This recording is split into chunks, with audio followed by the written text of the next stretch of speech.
Anda sudah menemukan orang yang mengupgrade iman, orang rajin sholat, tapi ada orang yang ketiga yang jauh melampaui yang dua ini.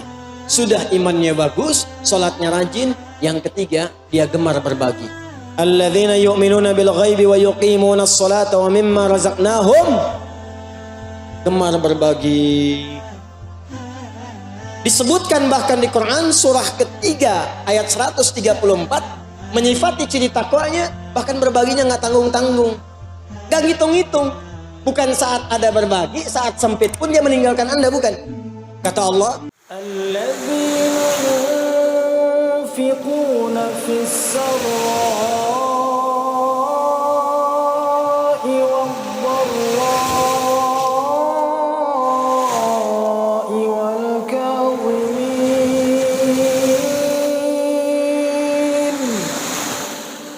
wal kadhimin al-ghayza wal-'afina 'anil nas wallahu yuhibbul muhsinin.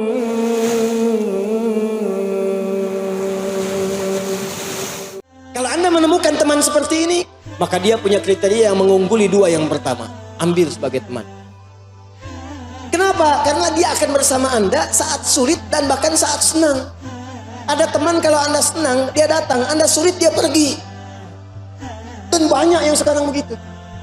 Tapi kalau Anda menemukan yang seperti ini, sudah rajin sholat, iman bagus, senang berbagi. Akhi mau kemana?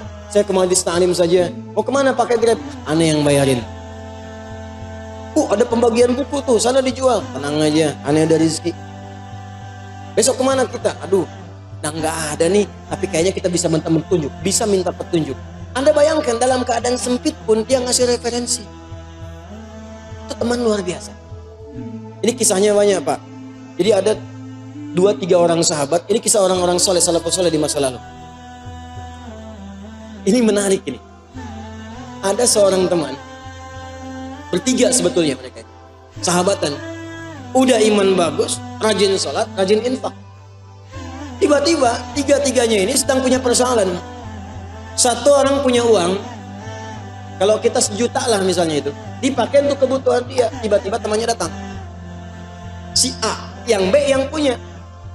Kemudian ketika si A datang pada B, aku butuh ini, Allahu Akbar, dia berikan pada kawannya walaupun dia butuh.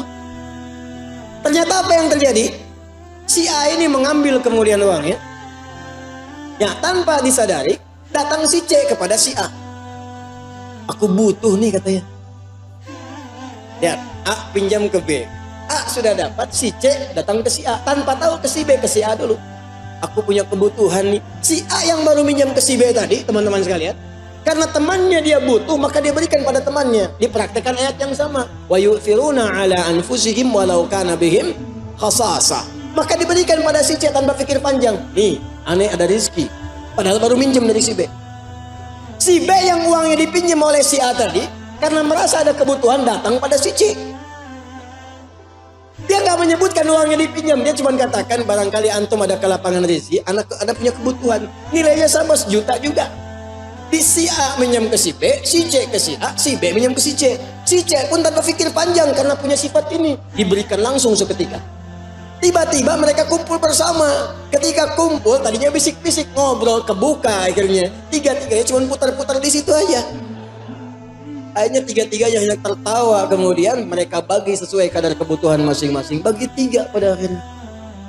Kawan tuh begitu. Bahkan ada di antara mereka yang tak terlukiskan kisahnya. Sampai menjelang sakaratul maut tuh masih berbagi. Haus, haus, haus ini. Teman kita haus, berikan minum. Begitu akan diberikan kawan saya dulu yang gitu.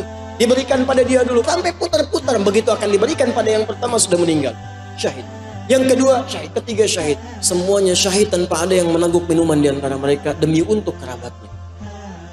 Kemana mukmin satu dan yang lain saling menguatkan bagai bangunan? Kemana mukmin satu yang lain bagaikan satu tubuh? Kalau satu mengeluh yang lain merasakan, mana buktinya? Satu dikasih banjir, yang lain video, ada kebanjiran. Apa yang Anda kerjakan?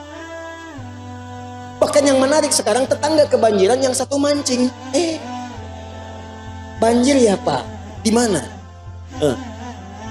Anda menambahkan sesuatu yang hebat pada yang kecil pun mau Anda temukan. Maka jadi bagian dari itu.